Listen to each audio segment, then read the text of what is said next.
Well, good evening to all. Welcome back to another episode of the Baseball Card Junkies podcast. I'm your host, Mr. Enfuego, and I'm here accompanied with Mike from Ripping for Rookies. And I've got Arnie from thecarddeal.com right below us. How was y'all's week, gentlemen? It was a week. Can't Still complain. going. Can't complain. 1 week closer to death? Well, we're here. It's the age, weekend. yeah. That's for all of us.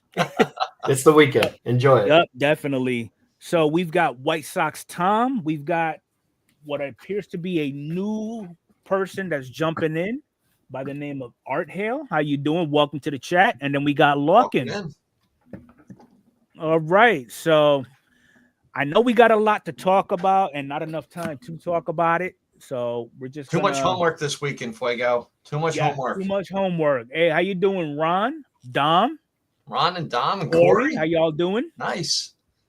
All right. So real quick, as far as upcoming releases, the latest that is actually scheduled to come out is 2024 Bowman's Best Baseball. And that is scheduled as of right now to be released on the 29th of December. Okay.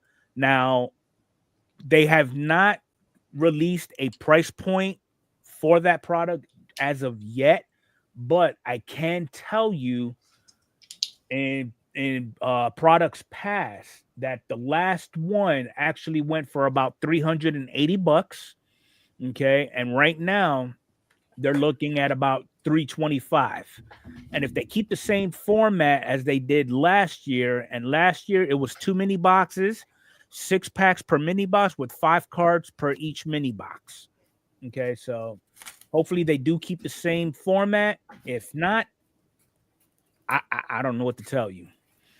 Okay, yeah. So I mean, it's a decent product. You know, I would consider it kind of like in a mid-end type deal. They do have some awesome inserts. The parallels actually stand out. The QC leaning more towards the okay side of it. So I mean, I know Arnie, you've broken the Bowman's Best quite a few times in previous product releases. Any thoughts on it? I like it. I think they're going to try to keep that price away from the stiffer increases like we're seeing with Bowman Draft and stuff like that. But I personally like it because back in, I think, 96, the Bowman's Best had the Atomic. That was like the birth of the first, other than the True Refractor, that was like the next best thing or the first thing we saw, which is like the cracked ice, what Panini calls it. It's the Atomic for tops. And I don't know. I think it's got good value. To me, it's a product that I think is good to get into breaks because you can get a lot more out of a case. I do see those trending. And then this is, again, from me buying into multiple breaks last year. Once a team hits, you tend to get several of those autos in an entire case. So if you have a budget to buy a box, you're probably better off getting into 5 breaks at $50 a piece or $60 a piece and picking a team, and you could snag way more autos, and there's a lot more upside that way. But the extra autos, the double autos is nice. So you're getting 4 versus 2. That's going to be the draw always with that product. Okay. I agree with you, Arnie. Yeah, just don't. I mean, listen, a small increase, we understand it, but if you're talking $279 a box to $379, then that's where you lose people. Yeah, definitely. I mean, that seems to be the trend nowadays. Yeah. All right, so that's the only release that we know of right now. There's still, it's the release calendar has been updated with triple threads being to be determined. So we'll see how that works out. Mm-hmm. Now, a couple of products that actually have released that we all are aware of, and there was a product that we was not aware of. For example, the first one that actually came out was 2024 Bowman Chrome Sapphire. Okay. I was not aware of this until I actually started getting all my notes and thoughts together for the podcast this evening. And there's really nothing special about it. I mean, it's like they still have your sapphire selections. And these prices are all eBay, so you can see it's roughly around 600 minimum. You got it's a mega box style, 8 packs per box, 4 cards per pack. Released 3 days ago. 1 autograph with 3 parallels. Yeah, so previous years did not have the auto, and that's basically an invite. I believe the price was $279 or $289, somewhere in there, and it was basically it was basically double your money. So at 1 minute they were gone within a minute. 1 minute flat. So this is the checklist. I mean, I'm not really seeing any standout names that are prospects. I see more of the guys that are already established. Like, yeah, they're pretty much established players and rookies in here. I mean, card number 1, Bobby Witt. Yeah. Yeah, it's going to be the same. If you can go to the auto checklist there in Fuego, how many subjects are in the auto? Let's just see how many total. So you've got 32 cards. Yes. Wow, that's pretty solid. I mean, what I mean by solid, without looking at the names, 32 is a nice checklist. I don't care who's on the list. You can then gauge what you're going to spend. Let's say you're going to get 1 box at 300 or whatever it was. Okay. You can at least get a good idea. It's tough to do that with Bowman or with a Chrome product for Topps Update when there's 200 subjects. Looks like you would go with the Mets. They have 3 autos in there. I see right. Yeah. Right well, just that sheer number, and you're getting 1 per. It's a 32. 1, 2, 3. Rangers have quite a few. Yeah. Rangers have 4 that I see.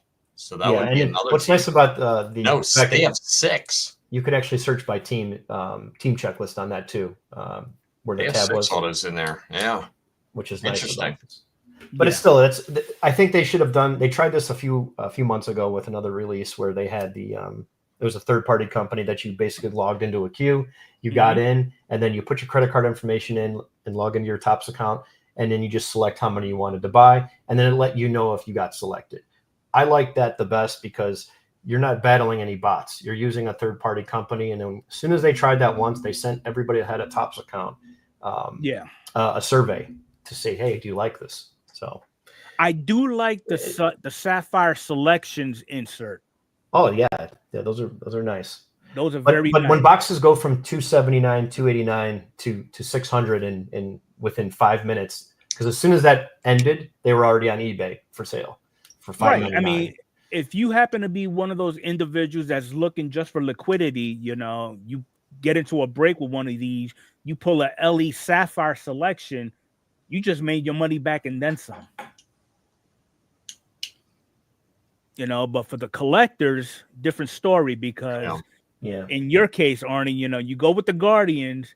I don't care if it was a J-Ram 101. I don't think that's gonna make your money back. No. And again, I think it's all based on what your price point is. Right. The only issue I see with this is if you have the Montgomery Club, you're not getting pre-sale, which we used to get 1 or 2 boxes. Now it's down to 1. Since Fanatics took over, and at this point, we don't even get an offer to buy that at all. It's just open to the public. Now, Sapphire Update, same thing. They used to give the people that had Montgomery Club an option to buy 1 to 2 boxes on a pre-sale, and then the pre-sale came out for the public. So It was nice. Oh, I got my link. Click on it. There was an expiration time. It's between now and whenever it goes public. You had a chance to click on the link and just select your 2-box max, and then you were guaranteed something. But the drawback now, it's like, why do you even have that? Just to get the set? If you really want the set, just go buy the set when the Montgomery set comes out, and don't pay for Montgomery Club. So it's lost all its. And the only thing it does give you, I think, Sapphire Garbage Pail Kids. That's like the only pre-sale they left on there. Yeah. So that's pretty much Bowman Chrome. The next one that actually came up, and I don't know if everybody has seen it. I've seen a couple of videos of it. It's Topps Gilded.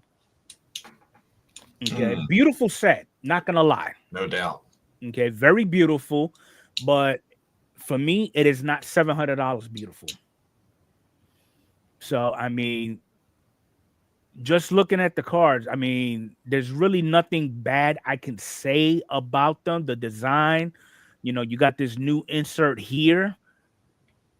I just can't do it. 150 card set. Okay, 5 cards per pack, 1 pack per box. You know, and 6 boxes per case. It's amazing. And on top of that, okay, and I showed this to Arnie and Mike earlier. So let's just say some of us have deep pockets and we wanted to get into a gilded break. Okay. Me, for example, there's only 2 teams I'm actually looking for. Let's just say I went with the Mariners. Okay. Now I'm using breakcomp.com. Okay, it's a new website that actually goes out there, does the homework for us, and determines for the collectors, if you will, where to get the best bang for your buck if you're looking to get into a break. So in this one, I've actually selected the Mariners. Okay, so you see with barbell breaks, they're only charging $70 for that particular team, but then you notice the price is more than double, goes up $9, and it slowly goes up all the way up to number 20 at $280 a spot for the Mariners. Okay.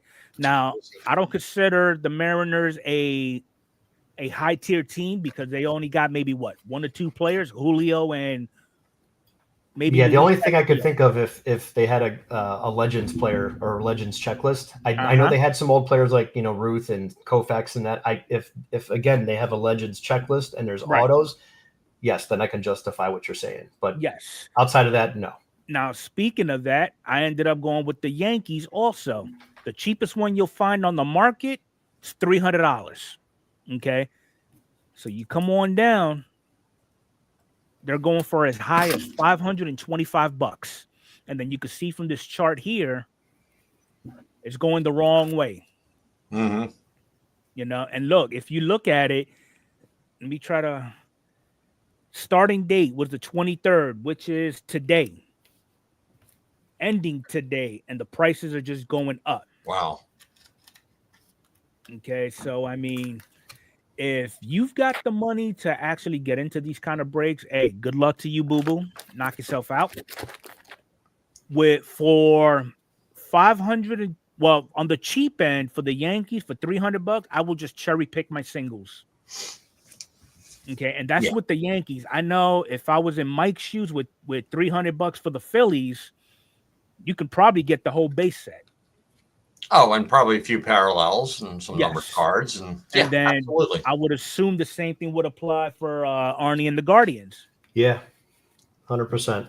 And I was just messaging back in the chat to Nikki. He brought up a good point, just a personal point about slowing down on, certain products and ripping or, I like having some. It was actually before that info, right before. I think I'll buy flagship, a couple of blasters for anniversary, a couple of blaster chrome anniversaries. I'm glad you brought this up, Nikki. We're actually going to talk about this later. Yeah. Well, there's certain products that are going to be better to break, better to do personals, more value if you buy this, etc. You just have to do your homework. I think all this stuff boils down to you put in the work, you'll do better with your collection. But you gotta do some research and real quick. I want to take a quick moment to shout out Jenny Jones. She's actually jumping into the chat and dropping everybody's channel links in the chat. So thank you, Jenny. If you haven't checked her channel out, make sure y'all do so. Show her the same love that she's showing you. All right. So appreciate you as always, Jenny. All right. So next thing on the agenda. Okay. 2024 Panini Impeccable Baseball. Now, that one is kind of a weird product, if you ask me. And then Fuego sent me a link to watch one of them open. Somebody opened up a box and it was Run Good Life. And I told him, Fuego, I said, yeah, I watched it. And Fuego goes, there's something strange about that. And I said, was it the Aaron Judge card that he pulled? He goes, yep. I said, I didn't think they had the license to major league players, but an Aaron Judge card comes out on the first card, which was kind of bizarre. And the thing is, Impeccable for baseball is new.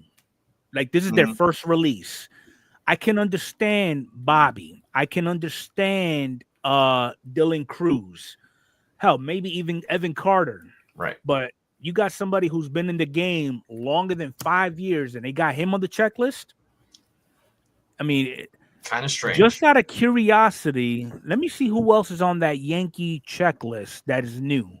I mean, that's relatively old, but they're active. There's Judge right there. Okay, you got Austin do they Wells. have a deal with the Yankees exclusively or something? I have no clue. And you got Aaron Judge as the old guy. Try a different team, just any random team. Try the Angels, for example. Okay, so let's go to the Angels. Okay, Shanuel, Carew, Cologne, Ryan, Hunter, Simon, Lynn, mostly older players. Vladdy Senior. The only player that's a rookie is Nolan on there. Right. But is that him in a minor league uniform? Let's try. And are they doing throwback Judge cards of his college uniform? It was kind of hard to tell.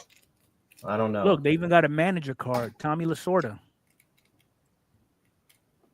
I mean, I don't understand.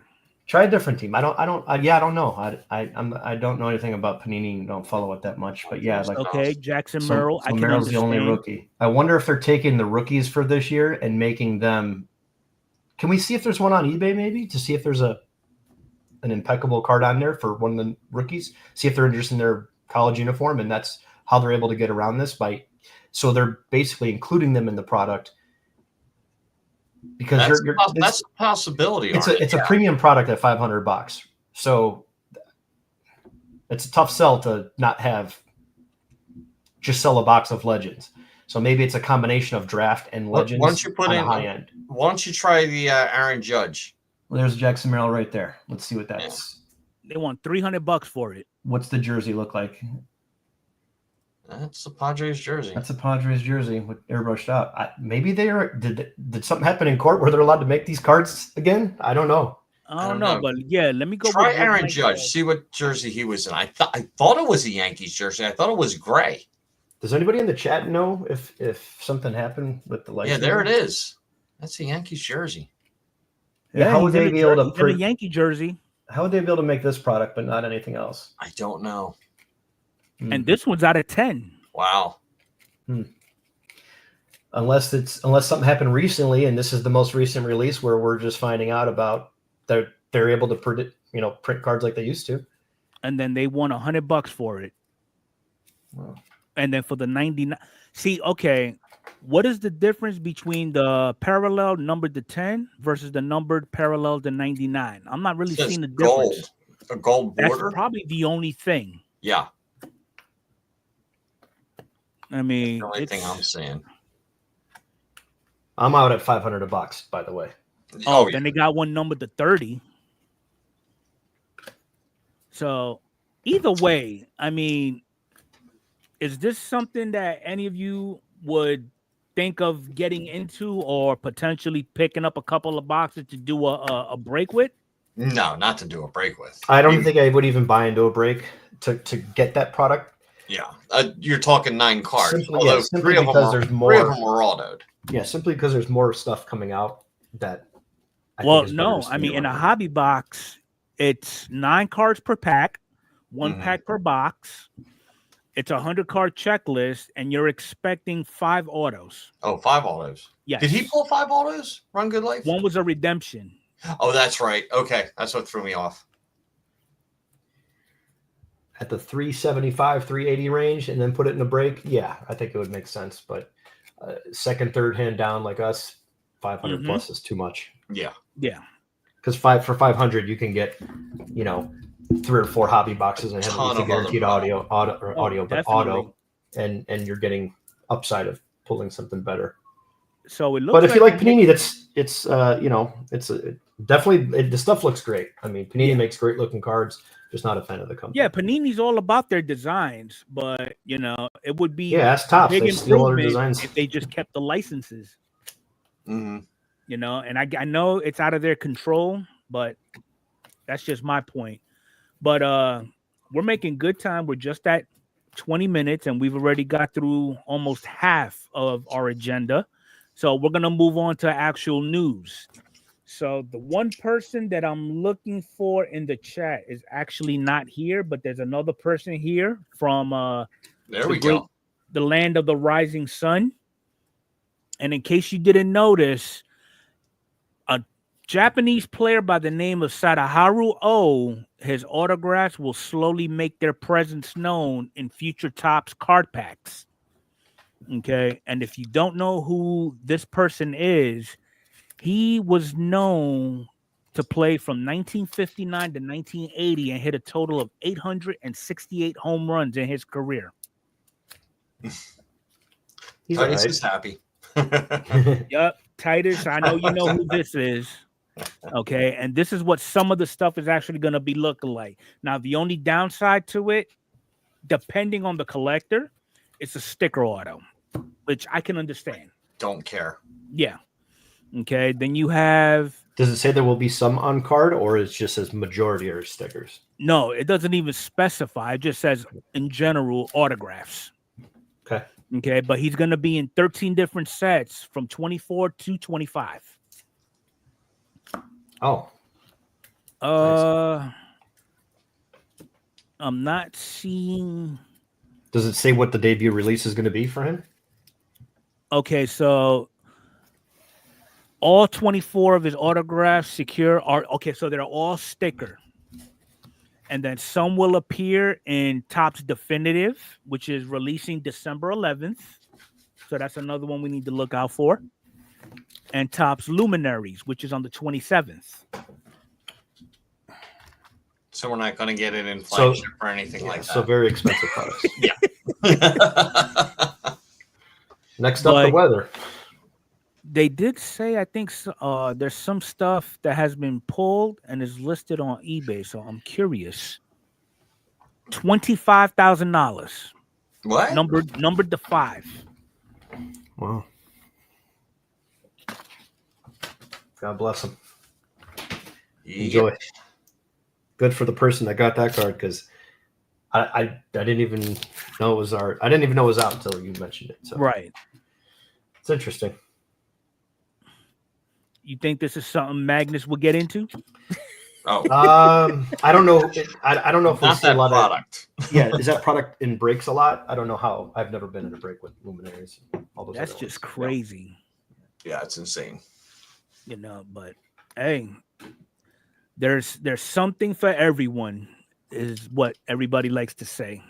Yeah, I would like them to keep like just one card out and put it as a chaser in flagship. Yeah, one of the 50. Why not? Yeah, I would agree. But now, lately, we've been talking about whenever GemRate publishes their grading, the Big Four's numbers as far as grading, whether for the month, for the day, whatever the case may be, we've always seen Beckett at the bottom of the totem pole, right? Now, just to be a quick snapshot, this is grading from yesterday. So PSA graded 69,000 cards, which is plus 8%. CGC at 13, SGC at 4.7. Beckett trailing at just a little over 2,000 cards. However, okay, they're not in double digits. And the reason why I think this is happening is because their CEO pled guilty to insurance fraud. Okay, and the number that we're looking at is $2 billion in fraud and money laundering. Is that bad? And apparently, the court documents, this has happened from a time frame between 2016 to at least 2019. When did he purchase the property or the company? He purchased it in 2008. Well, that's not good. Okay. Now, he didn't buy it from Dr. James Beckett. He's the second buyer of the company. There was another company called Apprise who picked it up in 08, and then they picked it up in they picked it up in 05, and then this guy picked it up 3 years later. So right now he's pleading guilty to 1 count of conspiracy to commit offenses against the U.S., such as wire fraud, investment advisor fraud, and other crimes. And then on top of that, 1 count of money laundering, where if you add both of them together, max would be 5 years for the conspiracy, 10 years for the money laundering. So based off of this, I don't foresee Beckett lasting much longer unless somebody else decides to buy it up and try to revive it. Interesting. You know, I don't think they have to do much. I think it's been a slowly sinking ship. I think other companies will just continue to do what they do, and it's crazy. Just let it be. Let they're not changing anything. There's no new ideas. The label change that they put out, and then people hated it, so they backtracked and said they weren't. I mean, don't get me wrong. They're pristine labels. I like them. They look good. Okay, the subgrades on those labels, that's just icing on the cake. You know, but I mean, they haven't done anything innovative, to be honest. You know, it's like they're on this philosophy: you can't teach an old dog new tricks. Yeah. We actually have a question in the chat. I want to direct this probably to Arnie, 81's Weaver. It says, "Do you guys recommend grading a 1-of-1 card?" I have my opinion on that. Arnie, what do you think? Regardless of the card, my position is, what is your plans with it? What do you want to do with it? Why do you want to grade it? Are you trying to sell it? Then grade it. If it's going to get an 8 or a 9, there's not going to be a difference in price. If it gets a 9 or a 10, it's not going to be a huge difference in price most of the time based on the card. So if you put more context, like what type of card it is, that would be something I can give you a little bit more advice on. But I always tell people, my new thing now is buy more cards right now. If you don't have any plans to sell the card and you just want to grade it, then do that. If you want to grade it because you want to sell it, then do that. But you don't have to grade a 1-of-1 to try and get more value out of it. That's not really a position on a 1-of-1. Josh says grade them. I would say my go-to would be probably, and I don't grade cards, but I did pull a 1-of-1 at one time, and I put it out there on Striker Breaks, and he said probably the best thing to do if you don't think it's going to get a 10 is just get it authenticated. Yeah. I mean, and another thing too is if your goal is to sell the card, it's pretty easy. If you just want it, a lot of people will say, I grade it because, and whatever that because is, that's great. That's you right. Just do what you do. Yeah. That's for them. This hobby, and then I'll piggyback and add to this, because this is just something I see all the time. Josh, I make a joke about it. Grade them. Why is everything like broken down and criticized, like what people spend their money on? This has got to be the only hobby where, oh, you're stupid for grading that, or why did you grade that, or I can't believe you didn't grade that. How about just people do what you want and collect what you like and sell and buy and trade and just enjoy it, But yeah, if you're looking to sell a card, a lot of times for me, even a vintage card, if it's worth over $50 to $100, and it's only going to be a 3 or a 2, I'd rather pay the $18 because I don't want to have a problem where a customer thought they were going to get a 4 and it came back a 2.5. Because at worst, reason there are those individuals that do pull those 1-of-1s, and they'll send it to one company. They'll get the grade that they don't want, and then they'll try to cross it over to PSA or Beckett or whatever the case may be to try to maximize on that premium. Yeah, and I think a lot of people take that example that you just said, and they see that, and they think that's the norm across the board, when that's just that particular card or that collector or that guy that's posting the video. So there's no wrong way to do it. But the number one thing is flat out, what is your goal with the card? That's right. Start there and then ask it. My new thing is I've slowed down with grading. So when I send like a 20 card order, I'll grade about 2 to 5 cards for myself. and I'm spending more on cards and less on plastic because I have no intentions of selling X, Y, and Z card. Why not buy more cards now? And if I want to grade them later, it's not like grading is going to go from $20 to $500 a card. So why not take that position on getting more cards versus more plastic? That's just going to sit on a shelf. So, I mean, me personally, everything and anything that I have of my specific players, I send to the upgrade shop. Yeah. Okay. And then nothing wrong with all of that. And Corey said it best. There's some cards out there where people would question me, like, "Why the hell did you send that out?" Because I want to preserve it. Yeah, because you wanted to. It stops at that. I wanted to, and that's great. That's all you need to say. Shout out to my little brother for the $20 donation. He writes, "Hey fellas, great conversation. Any opinions on rookie prospect?" You know what? I'm not even going. No, it's a typo. It's a typo. It's Merrill. I think he meant to say Merrill, Jackson Merrill. I'm not even going there with you tonight. But no, seriously though. I mean, anything Julio or Alex or anything that I specifically collect of that particular player, I'm gonna put it in a plastic. Yeah, that's great. Yeah, and that's awesome. Like that's the beauty of collecting and how it always was.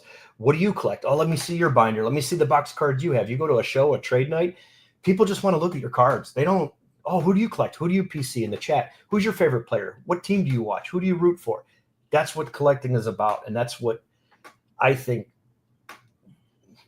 the tops part of the business and Fanatics loses sight of. What we are as the drivers behind all this stuff.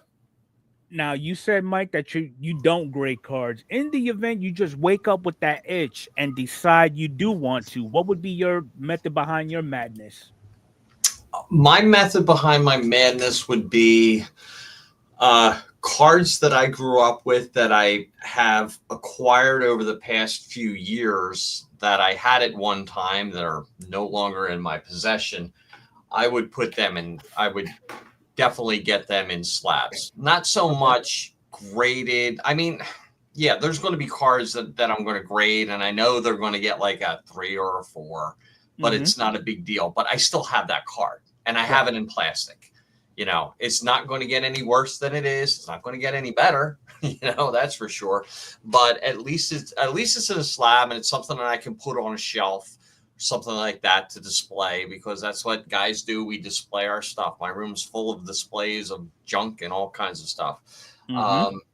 But maybe, you know, I got a couple cards that have autographs on there. I'd like to get the autographs authenticated and put in a slab, something like that. I don't have cards that are worth thousands of dollars, but it's more of a sentimental thing to me. Yeah, it makes sense. I mean, everybody has their own reasons for sending their stuff off to the upgrade shop, but it seems like the consensus is, how much could I get out of it if it gems?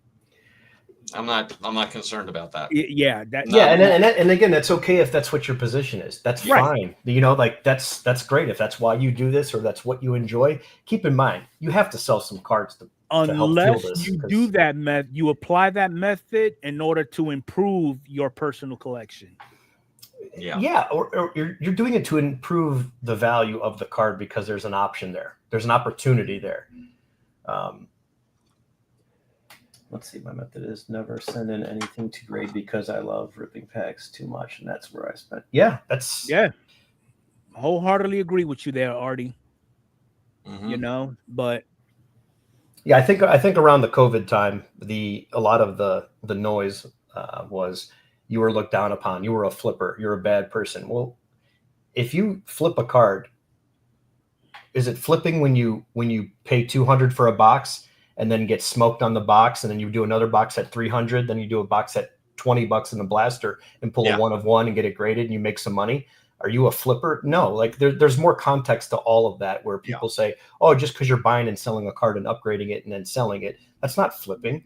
I'm recouping some cost. Let's start there first, because you don't know what I spent and got brutalized on these last 3 boxes. And then I got lucky a month later and pulled a good card, and it's someone I don't collect, but I can also sell it. And the right thing to do is to grade it, improve the value, and then sell it, and then get some money back for your hobby and buy some cards that you do want. So there's all these things to it. And I think a lot of it's just context, like that. The guy that was in the chat asked, what should I do with that 1 of 1? And it's kind of funny that we started talking about grading because PSA came up with breaking news literally about an hour and a half ago. Okay, so PSA now is rolling out an option where they will send you offers for cars that you plan on sending to your vault. Okay, and basically it's not PSA that's going to buy the cards, but if you come down here, okay, and I'll put this link in the chat, but basically it's PSA is speaking up on behalf of dealers, breakers, LCSs within the PSA partner network, okay, and basically through the PSA offers, anything that you decide to send to the vault, if you're looking to sell later on down the road or whatnot, and Arnie's LCS, for example, happens to look for a particular card that you actually submitted for grading, PSA will go ahead and send you an offer on that card. Now, where they come up with their offers is they're using card ladder, okay, which in PSA's mind tends to be the most accurate in regards to finding comps. Others use eBay, some use market movers. Everybody has their own preference on where to find previous sales, okay, but that's what PSA is looking through. And if you accept their offer, you're instantly paid. Okay, so I mean, and it says it here that the payment process begins the moment a PSA offer is accepted and the funds are sent directly to your bank account via Stripe. Okay, now, what was it? If they send you an offer and you refuse it, you don't have to do anything. You could just go ahead and ignore it, for a lack of better terms. All right.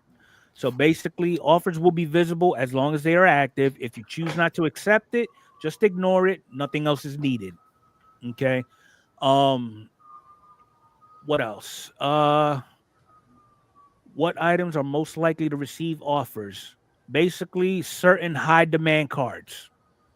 So let's just say Josh from KC Car Connection decides to send in a Bobby Witt Black from 22 update, and he wants to put it in his vault. He'll instantly get an offer shot at him if somebody's looking for that card. So, I think honestly, this is a good start. I definitely believe it's a work in progress. I'm sure they're gonna add something to it, maybe take some stuff out or refine it somehow, but we'll just have to see how it works out. Arnie, I know you a big grader. What are your thoughts on this? I like it. It's another outlet to sell some cards without having to touch the product.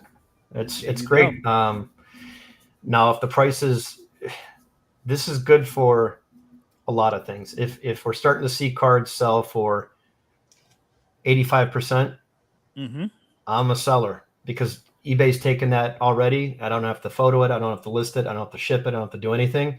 Yeah. I'm a seller for the cards that I do want to sell at that price because let someone else get the discount. And this is a good move, in my opinion, to squeeze eBay and force them to do something. Now, this may take years, but this is a sign. That's my first thought when I see this is what are the alternatives? Okay, I sell on eBay $100 card. I net $84, whatever. And here I get $84 and it's done in one click and I never touch the card. And here's the thing too. They even put it on here. It's going to be fast payout with no fees because the offer that you're sent, the fees, if any, are already included. Yeah. So it's included in the offer, which is good. So the hardest thing to do is to download this Stripe app and link a bank account, which doesn't take a couple minutes to do. Mike, you don't grade. I know that for a fact, but in the event that you do, you already know you want to go ahead and send some stuff. You want to go ahead and get graded, but flip it later on. Is this something that you might get into? Oh, I would definitely get into it. Just exactly what Arnie said. You know, I've sold stuff on eBay before, not graded cards or anything like that, but it does save, you know, how many steps out of the whole process of, you know, taking the photos, writing the description, packing it up, shipping it out. You know, it's just like boom, one click, done. So yeah, for if you're into grading cards and flipping cards that way, it's perfect. It's perfect. So the good news is it could possibly mean competition. Now, does that mean eBay is going to change their fee structure? Who knows? I don't want to say anything. Highly unlikely, sure, but stranger things have happened, and before yesterday we didn't have this option, so here we are today. So you know what I mean? That's kind of how I look at things now. When it happens, I'll deal with it. To answer Artie's question, I believe the offer that is sent to you, any fees associated with it, because obviously PSA is going to get a cut out of the whole deal because they're playing the middleman. So all that's already factored into the offer that they send you. Yeah, so the buyer's paying all the fees and everything to PSA. Okay, but what if whoever was looking for it just never took it down after they found it somewhere else? Well, the thing is, PSA is going to keep that offer active. And again, if that's something that you're not interested in, that you feel that you could go ahead and make more money on that certain card elsewhere, you can go ahead and request to have that card pulled off the vault, sent to you, and then you could go ahead and finish your transaction there. So, I mean, yeah, I think that's going to be on the buyer side, which whatever that platform is that they've done behind the scenes. Yeah, I mean, as a dealer or a networking with PSA, I don't know how that works. I mean, to me, it sounds like a lot of the burden is gonna be on the buyer, that they're gonna be taking the most hit out of the transaction. So, I mean, for me, the seller, just all they give is a yay or nay, and then they go from there, honestly. Ron, I think if you want to highlight Ron's comment, I would still use it even if they were doing a 1099 like eBay. This is just one less step in having to deal with eBay, period. Yeah. I'm okay with paying my share or whatever I have to pay, but just, yeah, I'll take that offer. Probably not the offer I want. So what are your thoughts on PSA grading through GameStop? Yeah, I think it's fine. It's submitting. They're not grading. So I don't know if it's more designed to that. Now, would I turn over my cards to them? No, because absolutely not. I say this all the time. If anyone's listening it's on the fence about grading, it's not hard. Are there good grading companies out there that offer third-party, prep your card? They provide the top loaders or the card savers, the sleeves. They do a quick wipe down, whatever it is. That's great. There's some good ones out there that are reputable, but I'm not taking that risk. I like to know where my cards are at. And it's, like I said, it's very simple. There's probably 100+ videos on YouTube that show you how to do it. So give it a try with a 5-card order at the cheapest rate and see what happens. You're better off doing that than going to GameStop, where if you're sending out a base card, it can be easily switched. If you're sending out, 5 rookies of Ellie's, that's the hot prospect you just pulled out of a break or something. Right. Unless it's numbered, you're trusting someone else with those cards. Yep. And as a matter of fact, I did see an article earlier on X where an employee from GameStop lost $385 worth of cardboard that was on its way to be submitted to PSA. So you make your assessment off of that. If GameStop had one person that was designated for PSA grading, I think it might be a little bit more reputable. But when you have a kid that's buying and selling video games and then taking baseball cards in and all that other stuff, I don't feel comfortable with it. Yeah. I think it's a great idea, but I'm sure the managers have had training and all that stuff before this was in place. I'm sure it's something they've worked on for a long time. Yeah, but the manager's you're putting your trust in. Yeah, the manager's not there when they're taking orders all day, every day. Right. Exactly. I mean, if they're if GameStop is going to dive into the hobby, they may want to reconsider their name then. Because I mean, think about it. If you was looking for a home security system for the house, Mike, would you trust Spectrum or Comcast? I really don't need one, but yeah. No, I'm just saying. Would you trust somebody who specializes in a certain niche and just? No, I would. Yeah, you would definitely go with somebody that specializes in it. Here's the thing: we see that all the time. I use stupid analogies. I use them all the time. That's just how I am. But how many people will sit there and chew your ear off about something that your line of work? You're in the mortgage business. They'll talk to you for 2 hours about a mortgage. Then they'll go down to the baker and get a mortgage from the guy that knew the guy at the baker, or get their advice on how to do this from the mechanic, and they're trying to get advice on something that has nothing to do with being a car mechanic. It happens all the time in life, and that's just frustrating. But if people want to go and submit their cards through them, that's great, because a lot of people, you got to remember, don't have an LCS. They don't have people like, someone like me that opens cards, or in Fuego that knows somebody, or Adrian that was doing them, and she was doing. But they have a post office. Right, that's what I mean. So that's the difference. People like to just pay for services. That's where we're at in life. Everything is a fee, a service. We pay to get everything done for us, from the food, the gas, the car wash, etc. Because I mean, personally, with all these additional services, okay, and they're not really even legit services. They're just friend of a friend, like you said. If you happen to know somebody who is constantly sending stuff to PSA,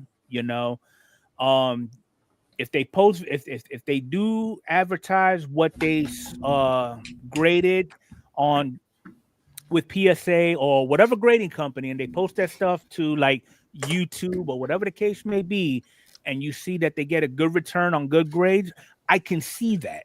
Okay, a lot of people, because I was guilty of it too. I was scared. I would have Adrian send stuff on my behalf because, one, I did not know what to look for.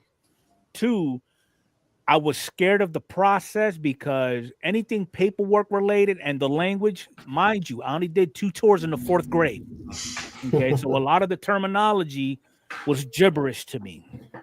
So, I mean, but then once I went ahead and sent my first submission, regardless of its outcome, it kind of broke the ice for me. Now I feel more comfortable sending stuff on my own. Yeah, I think with time and practice with anything that you're on the fence about, if you're listening, I just say try it with 5 cards. Try the minimum order, maybe 10, whatever the special is, and if you have cards that you're not trying to get 10s on, it's cards from your childhood. Hey, I had this card. This was my first, whatever card it may be that you pulled as a kid, or this is my first rookie card, or I finally got my Ken Griffey Jr., whatever it is. Yeah. Try to grade those where you're not expecting 10s. You just want them, that term, you just want them graded. I just want them in a holder. Mm-hmm. That's the best way to do it. It literally, and then again, we're talking about stuff that everybody that has a hard time with this, that complains, they're on Facebook, they're on all these apps, they're on YouTube. They're literally on YouTube right now, typing. They created the account, got on YouTube, created a name, and they're making comments on all these types of videos. Yeah. That's exactly how easy it is to do these PSA orders. It's that easy. Agreed. It's so easy. All right, so we kind of beat the grading horse to death. Okay, but it's all good though. We all learning something. All right, so all the awards for the 2024 season has been handed out. Okay, but for purposes of the podcast, we're only going to focus on the Rookie of the Year. Okay, so the Rookie of the Year's award winners were Paul Skeens for the National League, Luis Heel for the American League. And now the question that I posed was, does this affect their collectability? Okay. Now, I do want to show a couple of charts that I pulled using market movers, and it will answer a lot of questions, but still leaves questions opened. So, as it always does. Yes, it does. So this is Luis Heel. Okay. You can see back in 2019, his Bowman First went for $375. Okay. He started declining. This was the point where he got hurt. Okay. I think he had athlete's foot, broke a toenail, something. I don't know what happened. He had a bad stretch of 3 games. Yeah. It went back up in July, went back up to 160, but then he started declining. Then here we are, World Series. Okay. Went down to $65. And now he slowly, this was just after they made the announcement, or the day of that the announcement was made that he won Rookie of the Year. Now he's going back down because we went from the 17th to the very next day. So we go from 180 to 139 to 128.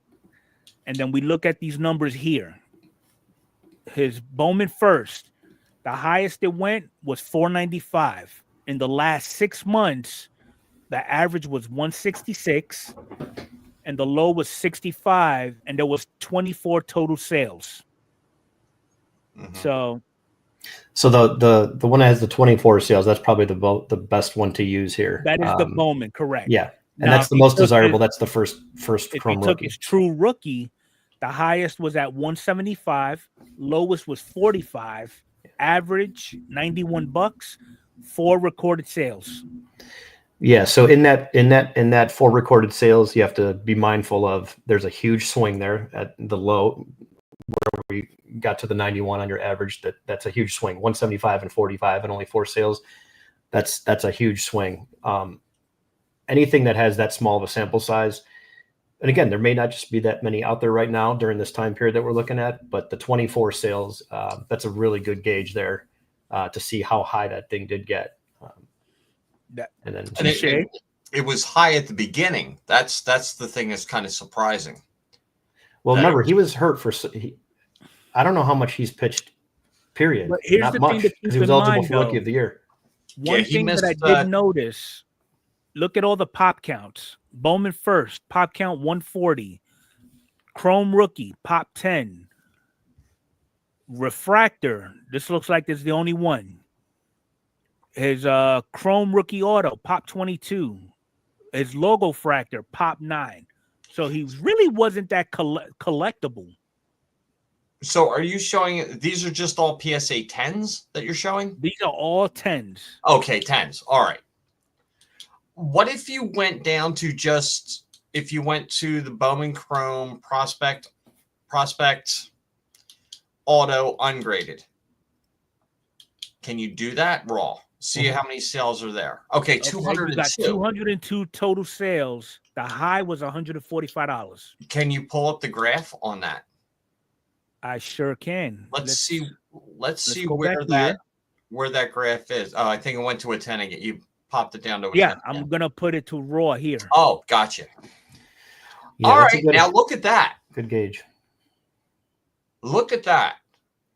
That's a lot of people buying early. Yeah. And speculating that and again, it's also a lot of people that, in my opinion, waited too long because 4 days ago for $50. Okay. You could have gotten his cards for $5-10 a piece, or less for the last 2 years, So what about a PSA 9? Wow, look at the value change. Great value in a 9. Yeah. If you're a collector, that's the way to go. I'll save my several extra hundred and go buy more cards and take that 9. There you go. Nothing wrong with a 9. So this is Luis Hill. Okay, so clearly we see his Chrome Refractor and his Chrome Rookie Auto. They're on the up ring. Everything else, okay, his Chrome base, no movement really. He's taking a decline on his Bowman first and the Logo Fractor. There's only one which, comp. Understandably. Now let's take Paul Skeens. This is his chart. Yeah, there's a lot of movement there. Okay, and the one that's primarily moving, and Arnie hit it on the head earlier, Bowman first tend to be the more sought after. So If we came here, the highest his card went was 2.5 thousand. On the low, just over 500 with an average of about 1,200. 200 cards sold. And that's a change of 64%. Well, 65% or $460. But now let's look at it. I'm looking at the percentage change of the Bowman draft and then going down 4 down to the Topps update raw. Okay. So the percentages are right there. That's what people are looking for. Uh-huh. They're looking for those cards, and those are the cards that are going up in price from what I see. But there was only 6 on that. That's kind of strange. Because it's more affordable. Yeah. But there were only 6 sales. I thought there would be more sales on that. That's interesting. I mean, if you look at it, his Bowman First Auto raw is still surpassing everything else at PSA 10. Oh, no doubt. You know, but then let's take his rookie, make it raw. It's way down here. Oh, it's only a $4 card. Wow. Okay. Now his paper base, there's no recorded grades for it, so it's gonna be at raw. Last one sold yesterday for just under $9. Well, that just shows how much the product was produced too. So now, in my opinion, we already know Skeens is already commanding a premium. You know, they got bounties on his debut 101, his Bowman First, his Superfractors. They're all commanding crazy amounts. Now, for Luis Gil, it's not going to command anything crazy because we can see that it's coming back down. But now going forward, will this go ahead and put his name on the spotlight going forward in the event he remains consistent? I still think Skeens is going to be the guy. I don't know, because here's the thing with Gil. He came up and then he got hurt. He had Tommy John and he was out. He was out 22 or part of 22 and 23, and he came back this year. So this was pretty much his, kind of a true rookie year for him. Right. So, I mean, there's a lot to see. Pitchers, like we talked before, I mean, pitchers don't command the price. Who's the only pitcher that's still commanding a price from back in the day that is like the Holy Grail cards, like Nolan Ryan? Probably Hall of Famers. Yeah, it's going to be your Hall of Famers. But even your Hall of Famers like, Maddox and Glavine and Smoltz, are they commanding the same premium as Nolan Ryan was? But Skeens, it's a different animal. And we talked about pitching is more about defense in baseball than anything else. And I think every team wants to have one ace on their staff. And I think they want to, some teams are trying to get 2 aces on their staff, call it 1 and 2. But pitching, it's becoming a little bit more of, I don't, how do I phrase this? A priority to teams. Right. Than it is hitters. Because you look at how many teams have 20 home run hitters on their team. 2, 3, 4. Some teams have 5. So it's counteracting that. It's not so much about the positional players, but your first line of defense is your pitcher, and is that pitcher going to get those batters out? So I think pitching baseball's always changing. It's fluid. It's constant. You go from home run hitters eras to small ball. To pitchers. I mean, back in the 90s, look at all the pitchers that were in the 90s just throwing games. And now it seems like with the metrics and everything else, they're going for power hitters. So how do you combat power hitters? You get better pitchers. So it's like it never ends. The cycle it's always changing with baseball. Well, here's the thing too, Alan. I know me and Mike brought this up a couple of weeks ago with pitchers. there's only one pitcher aside from Skeens who has been pitching forever and a day who has yet to receive Tommy John surgery. Okay, and that's Aroldis Chapman.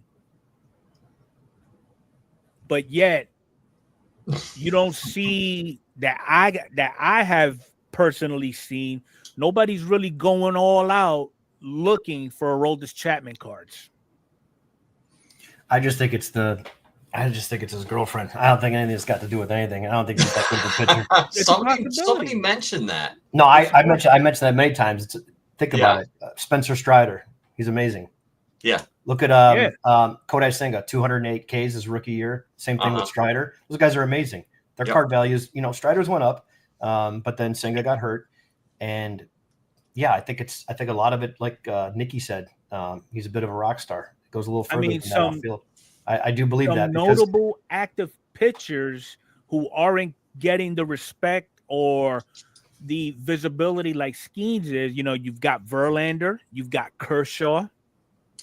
But he's also doing this. He's also doing, and Skeens is amazing right now. He's also doing this right out the gate.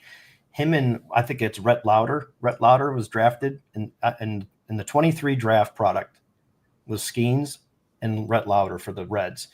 Both of those guys had like the fastest path to the MLB. They were just drafted and then up. So I think a lot of it has to do with that, where we're looking at someone comparing the conversation to Luis Hill, which was 2019 was his first Bowman. So he was probably drafted before 2019, and depending on the draft, I don't recall, but it's right. He could have been drafted in 18. His first card was drafted in 17. Okay. So so his first card's in 19, signed as a teenager, and here we are 7, 8, 9 years later. He finally gets healthy, gets a chance to play, pitches great, has a good season. And we're comparing him to something that's like a freak of nature here. Where with Skeens, though, people were anxious for the debut. Okay. And fortunately for him, he lived up to the hype, because I'm going to take this one off of you, Mike. There was a pitcher way back when where everybody was expecting a massive debut from, and he turned out to be a bum. And that player happens to be Steven Strasburg. Well, he had that massive debut, and the Nationals were, if I'm correct on this, Nationals were in for the playoffs actually, and then they shut them down.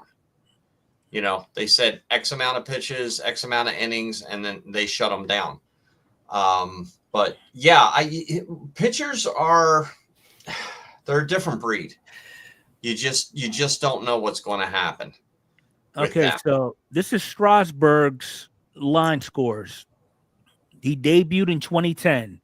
He went 5-3, 291 ERA, 12 games. I think 11, that's when he got hurt. And then 12, that's when they shut him down. They gave him an innings count.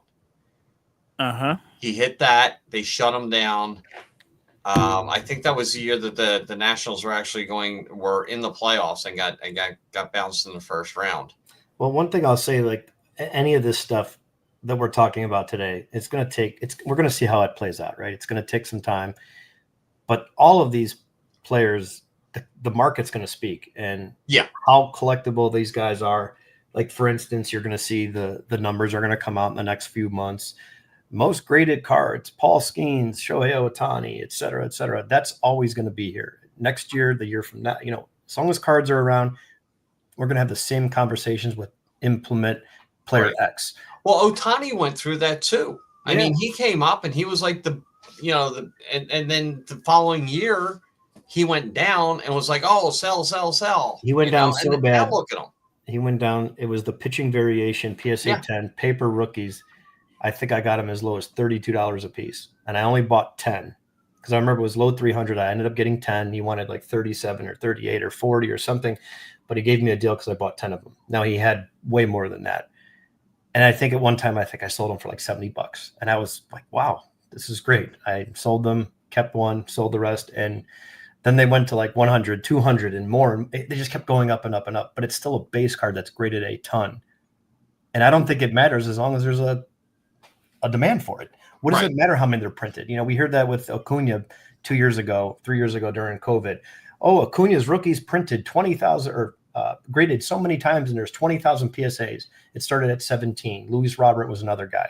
Mm-hmm. If Luis Robert was putting up great numbers and healthy and not injured, nobody would care about that pop count because there's a demand for it in the hobby. There's enough collectors to support that want that card. That's all that matters with any of these guys, whether it's Skeens or, you know, Hill ends up being a great pitcher for the next 15 years and Skeens fades off in 3 years, and, you know, time will tell. I mean, but the hobby definitely will let us know quickly.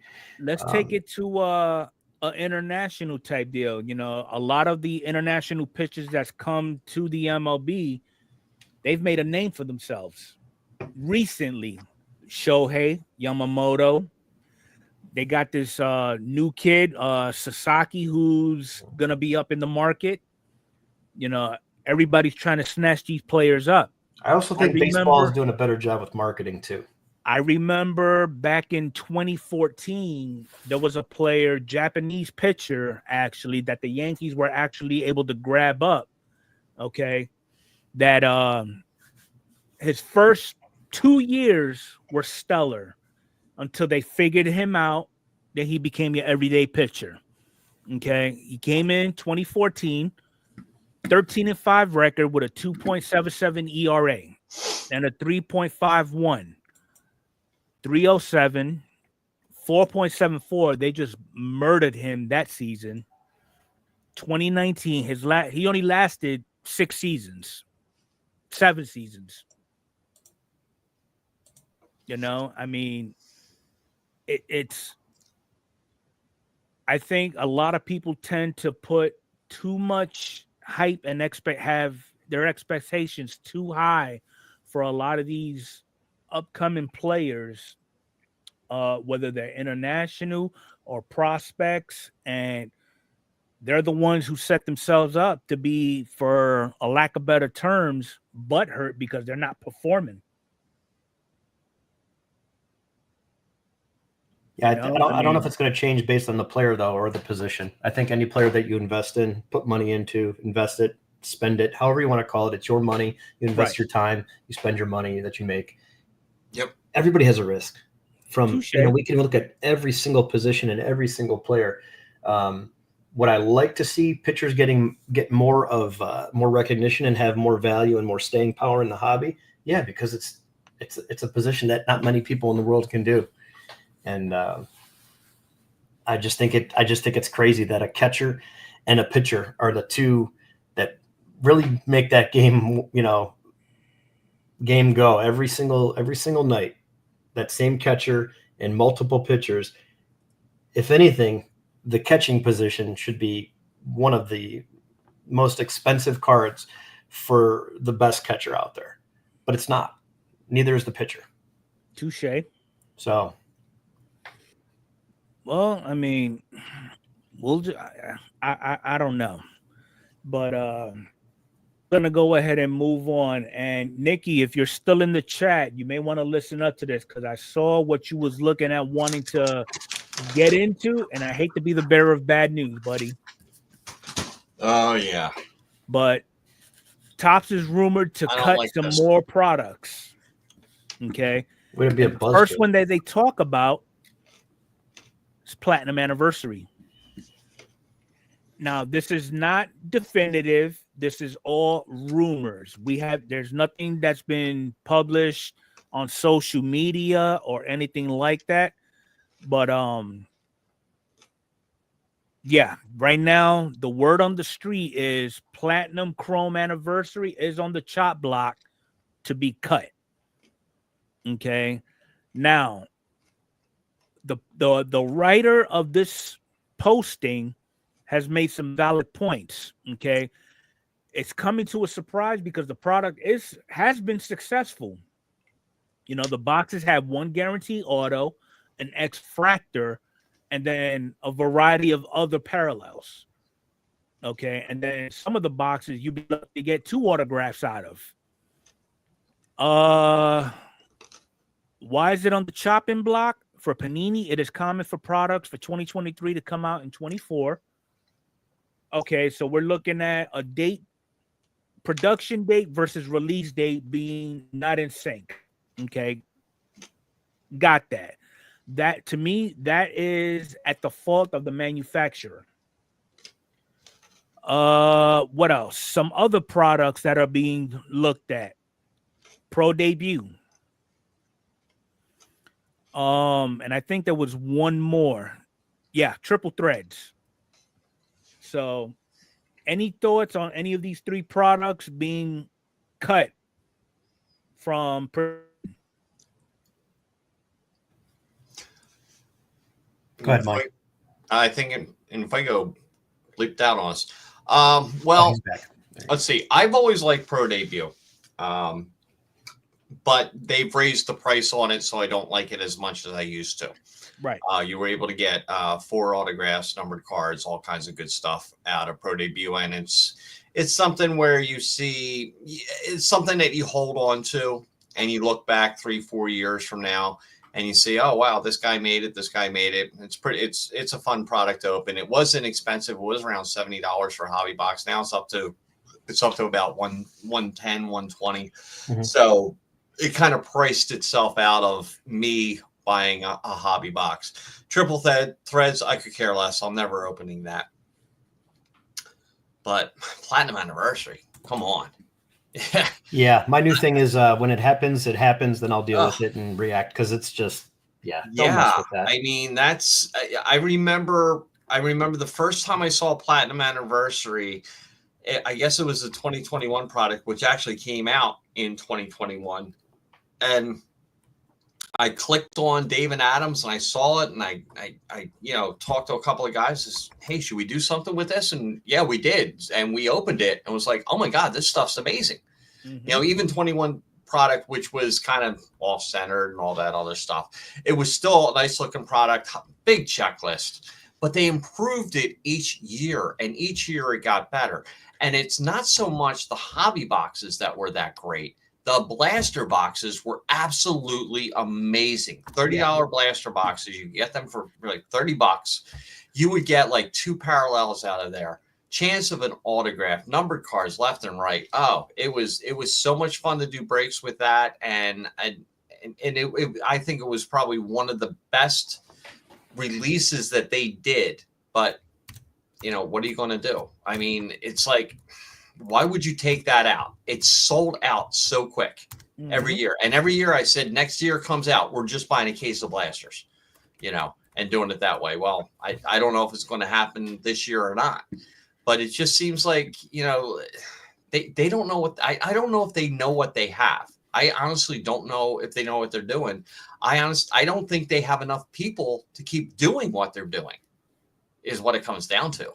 I mean, my question is, who is making these recommendations on what to cut?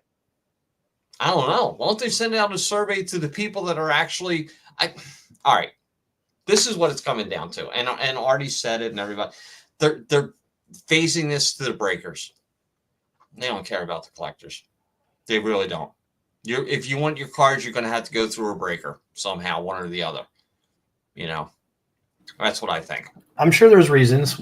It's just we could speculate for a long time. I'm sure there's reasons, but the first to go to is we think this or that. It's natural. We've seen it before, but companies like this, big companies, they don't like to be wrong. They just throw something out there and say, "Oh, we got to fix this" when it does go wrong. That's just how it goes. It's very simple. There's no research and development team. You have all your customers. You have your buyers. It's real simple. Get rid of these stupid surveys and do a real survey that has something that's going to. It could be so simple. Do you like this product? Yes or no. Mm-hmm. Do you like the price? Yeah. Yes or no. Do you think it should be this price? Yes or no. 2 options.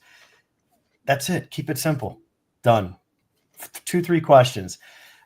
I've never seen an email where they've requested some feedback on a product. Because I mean, in the past, this is a list of what they've cut already.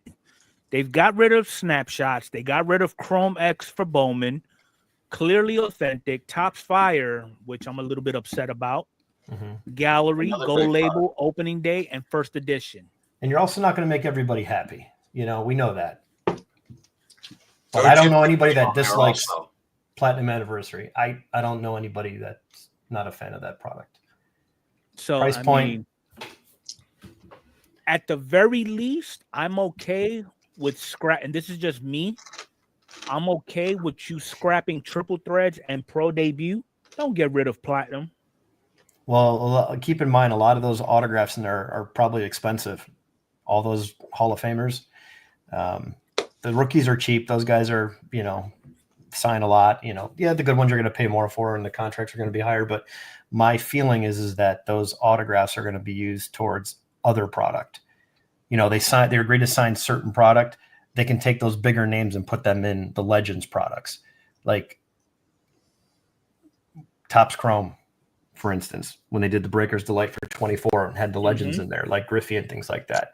I mean, how cool would it be to get an autograph of a big player out of Platinum Anniversary? And we saw that. We saw plenty of them, plenty of nice, good names, and it was affordable. It was a lot of fun. There was a good mix of all the color, and from retail to hobby, and it had everything. It checked all the boxes for everybody. And for some reason, to me, it just kept getting better because I was actually in the event. This is actually a fact. Okay. It would have been awesome to see active players on a 1956 Topps design. Because some of these designs are awesome. Oh yeah. Oh yeah. I love, honestly, I think it all has a place, but again, we just have to wait and see. You know, we just have to wait and see. Hopefully they don't mess with it. Hey, let's start it. Let's get a petition going. How do we get one of those going? You do all the work and I'll just sign it. Yeah. Go back a couple up that Firestarter put in there. You could do a Chronicles type of product with Fire Gallery and Gypsy Queen. It would be fun. I've been saying that for the longest time, Beast. Yeah. See, I don't agree on that. I would be fun for a lot of people. Here's the reason why. Okay. Topps has no original ideas. The HFA, home field advantage, that's a downtown. Right.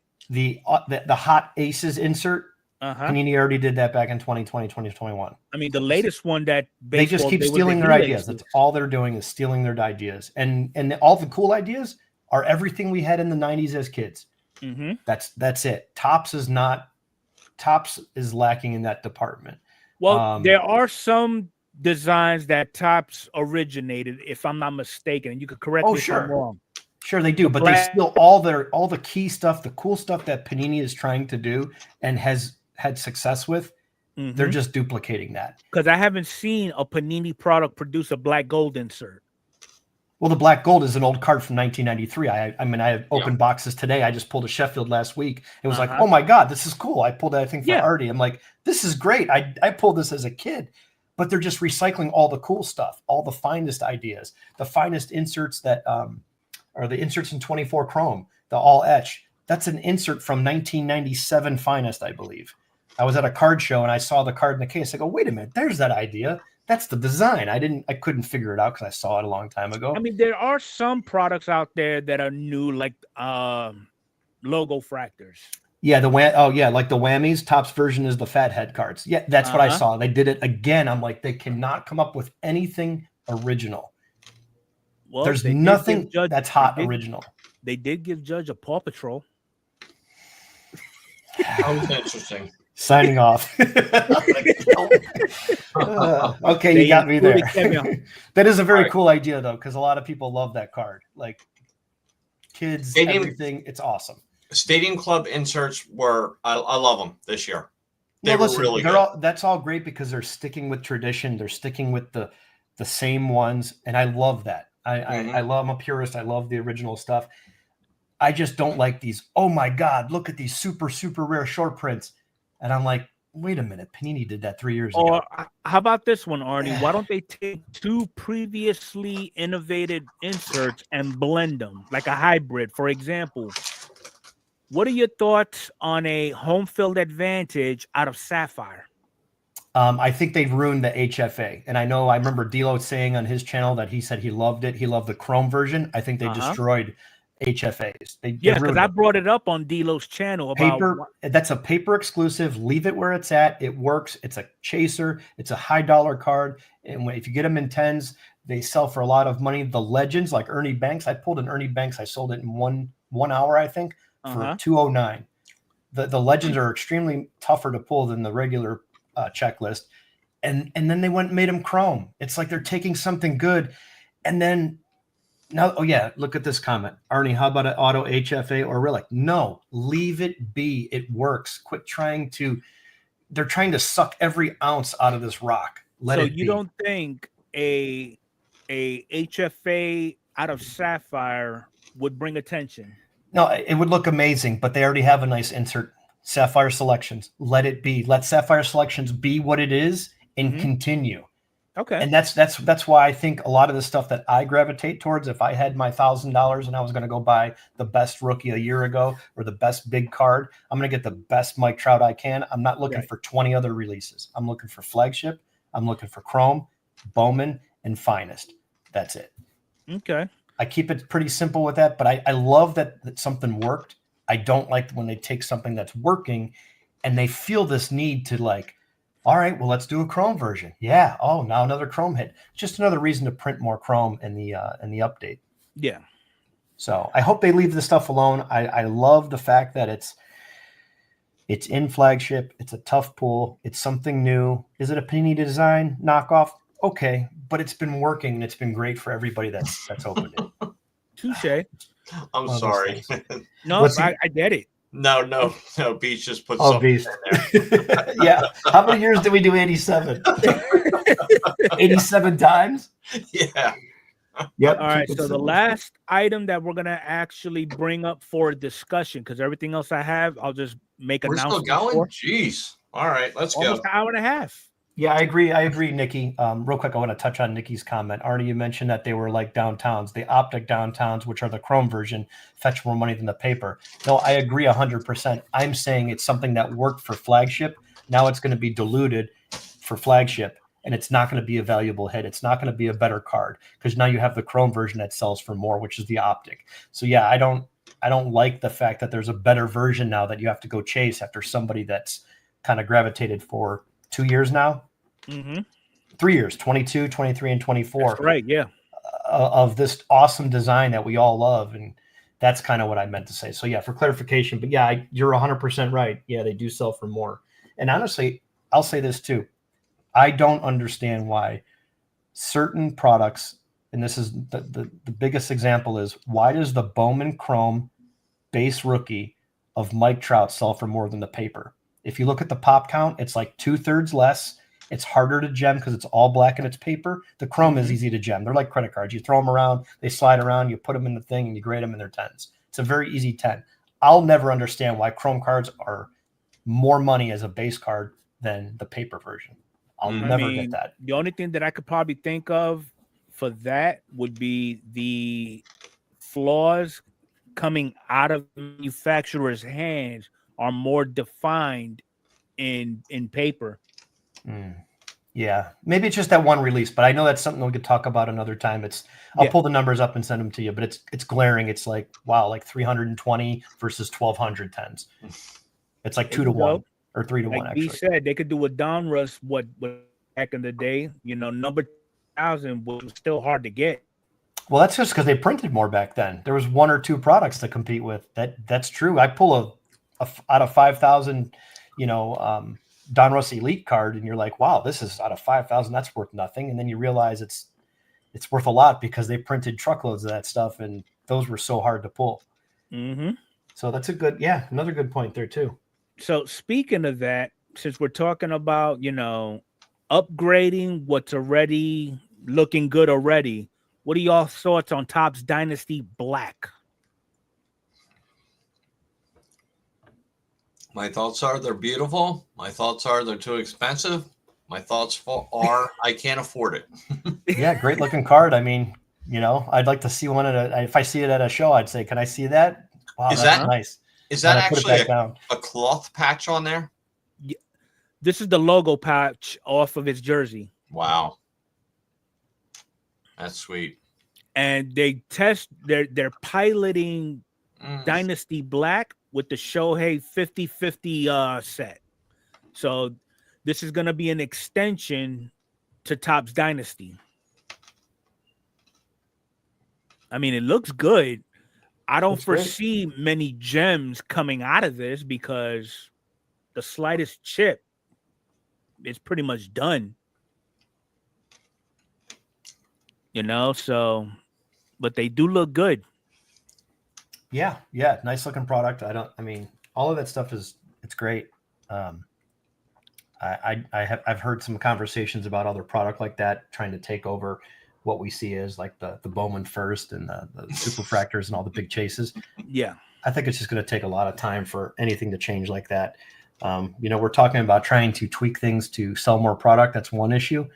Mm-hmm. But if we're talking about from a hobby standpoint, what we think is valuable, keep in mind, that's what I mentioned about the pictures. We set the tone, right? Okay, there's the value. It's $100 for this card. But for the next 10 years of his career, if nobody buys the cards, they're worthless, right? They're not going to exceed over that 100. But any player that has some hype, that fades off because they realize the player's not collectible. These players continue to play good. They're just going to keep gaining new fans. And the new people in the hobby year after year are going to collect some form of that guy. Also make a case hit, actual case hit. Yeah, please. I'm not going to comment on that because I don't want to go down. So Casey wrote, a guy I work with brought in some cards for me to look at. He had a Griffey rookie and a Griffey 91 Desert Storm. Nice. Kind of cool to have people bring cards in as the card nerd at work. That's awesome. Yeah. And that Desert Storm card, be careful with that. Those things are very valuable. Get that bad boy graded for him, man. That's awesome. Yeah. Absolutely. That's great, Casey. I can't wait to see that return. That'll be fun to see a collector getting back in the hobby and seeing what he has to offer. Okay, so the last pieces of business before we wrap this up is just more last pieces. Jeez. Yes. So I just dropped the link in the chat for the MVP buyback program. Everything you need to know about it is in that link. The program kicked off on the 21st. So if you got your Ohtanis and you got your judges, pull them out.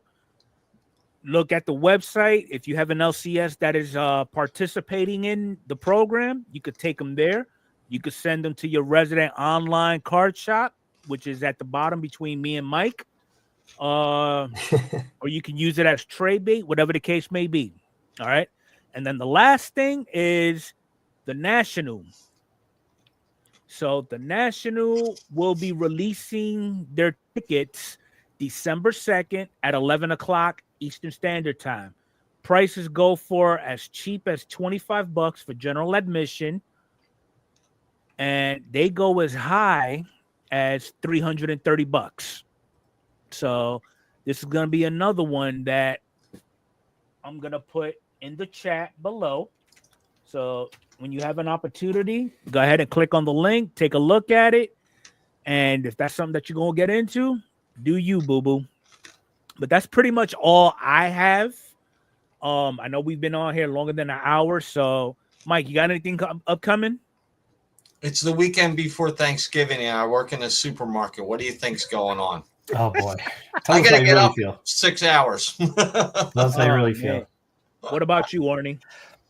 Hang out with the fam and, do some card stuff whenever you got time and hang out with the fam. That's it, man. I don't know. Eat, sleep, football, gamble, a little bit of everything.